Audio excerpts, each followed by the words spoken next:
We're going to go to Gemini now. Okay. So there's things that we need to talk about. So for you, what I would like to talk about is, did you hear about the Mercury retrograde coming up next week? I know. It's like Bruce and Family Guy or whatever. I know. Um, so yeah, it's coming about. And so my whole thing for you is make any major purchases, decisions like that, do that early if you have to. Otherwise, don't expect to do anything like that until like December 7th or afterwards, when Mercury goes direct. But it won't go retrograde till the 16th. So you're in the clear this week, okay? You're in the clear, but we're in that shadow period where it's like, okay, Mercury's moving closer to us. Mercury's there with Jupiter. So it's like Mercury is about common sense and intelligence. Jupiter's about faith and getting beyond the normal, having a higher moral compass even with your intellectual pursuit. So that's affecting things. And then, of course, we have the moon together with it this weekend. So in a lot of ways, there's this kind of uplifting buoyancy, like, you know what? Everything is going to be okay. Everything is going to be okay. And that there needs to be some kind of revelation. And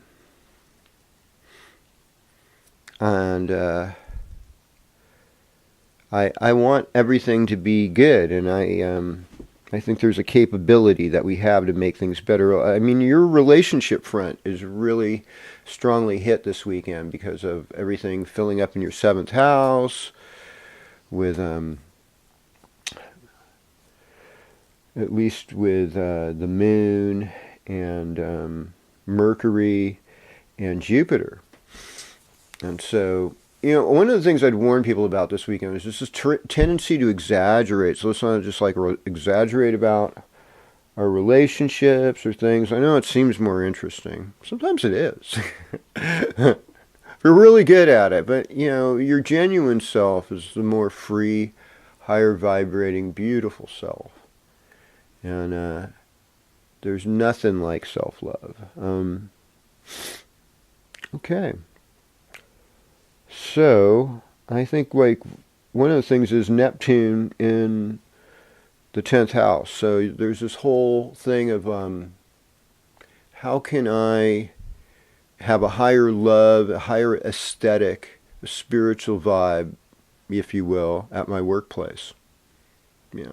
And I mean, I think my recommendation would be meditation before you get to work, but also like have like a lunch or a break time where you could just do a little meditation, just because when the sun is like at high noon, that's like a 10th house position. That really is a powerful time. It exemplifies an executive position. And even though it's a debilitated sun in the sidereal zodiac, as far as like where it's actually at, kind of in the constellation of Libra, something and yes, I know it's Scorpio time seasonally, but I was just like thinking, where is it really in the constellations? Because that's there's heavy spirit vibe in that too. And so just considering all things is pretty important in this kind of navigation. Well, at least I think so.